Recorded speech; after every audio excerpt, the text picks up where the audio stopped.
بسم اللہ الرحمن الرحیم۔ السلام علیکم ناظرین، خلیفہ ہارون الرشید اپنے دربار میں بیٹھا ملکہ زبیدہ سے شطرنج کھیلنے میں مصروف تھا۔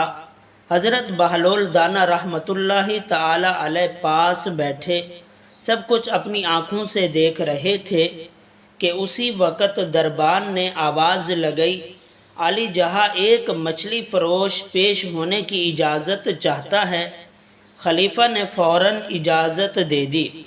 مچھلی فروش اندر داخل ہوا اور کہنے لگا، علی جہاں میں آپ کے لیے بہت عمدہ مچھلی لے کر حاضر خدمت ہوا ہوں۔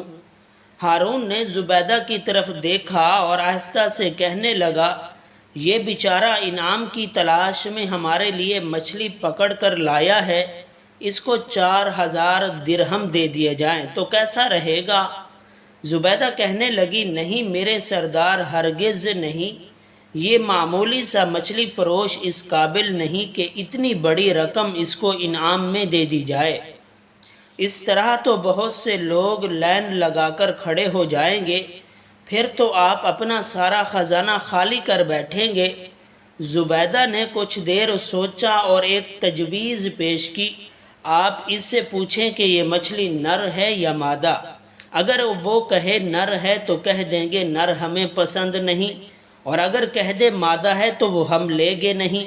اس طرح وہ مچھلی واپس لے جائے گا اور ہمیں رقم بھی ادا نہیں کرنی پڑے گی۔ ہارون کو زبیدہ کی یہ بات بھلی محسوس ہوئی، مگر بہلول رحمۃ اللہ علیہ بھی یہ باتیں سن رہے تھے۔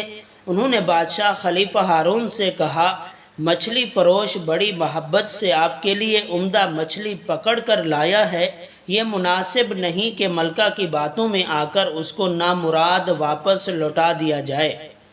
مگر بادشاہ نے بہلول کی ایک نہ سنی اور مچھلی فروش سے کہا، اچھا بتاؤ یہ مچھلی نر ہے یا مادہ؟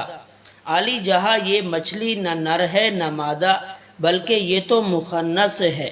ہارون نے جواب سنا تو بے ساختہ ہنس دیا، اہل دربار بھی ہنسنے لگے۔ ہمیں تمہاری حاضر دماغی نے متاثر کیا ہے، لہٰذا میں حکم دیتا ہوں شہی خزانے سے تمہیں 4000 درہم دے دیے جائیں۔ مچھلی فروش درہم لے کر واپس پلٹا ہی تھا کہ ایک درہم زمین پر گر گیا۔ وہ پکڑنے کے لیے نیچے جھکا ہی تھا کہ زبیدہ پھر ہارون کے کان میں سرگوشی سے بولی، دیکھا علی جہاں اتنا لالچی انسان ہے یہ مچھلی فروش، ایک درہم اگر زمین پر گر گیا تو وہ بھی نہیں چھوڑا، جبکہ باقی سب تو اس کے اپنے ہی پاس تھے۔ کیا خبر کوئی اور ضرورت مند وہ درہم اٹھا کر اپنی ضرورت پوری کر لیتا۔ ہارون کو یہ بات بہت کھٹکی اور فوراً مچھلی فروش کو پکڑ کر پیش کرنے کا حکم دے دیا۔ بہلول دانا نے بھی ملکہ کی یہ بات سن لی تھی اور خلیفہ سے کہنے لگے، حضور مچھلی فروش کو نہ روکیے بلکہ جانے دیجیے۔ مگر ہارون نے کوئی بات نہ سنی اور مچھلی فروش سے کہنے لگا، آج ہمیں تیری یہ حرکت بہت ناگوار گزری کہ تیرے پاس 4000 درہم موجود تھے، پھر بھی تم نے جو ایک درہم نیچے گرا وہ بھی چھوڑنا گوارا نہیں کیا کہ شاید تم نہ اٹھاتے تو کوئی اور ضرورت مند اسے اٹھا لیتا۔ عالی جہاں جان کی امان پاؤں تو کچھ عرض کروں۔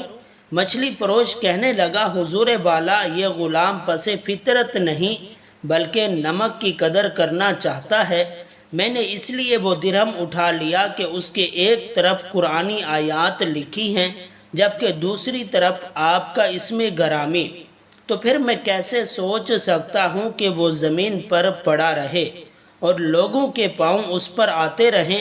مچھلی فروش کی حاضر دماغی نے سارے دربار کو حیرت میں ڈال دیا۔ خلیفہ بے ساختہ بول اٹھا، واہ بہت عمدہ جواب دیا شکاری تم نے، ہمیں بہت محظوظ کیا۔ ہارون نے خزانچی کو حکم دیا، اس شکاری کو 4000 درہم اور دے دیے جائیں۔ جب مچھلی فروش رخصت ہو گیا تو حضرت بہلول رحمۃ اللہ علیہ نے ہارون سے کہا،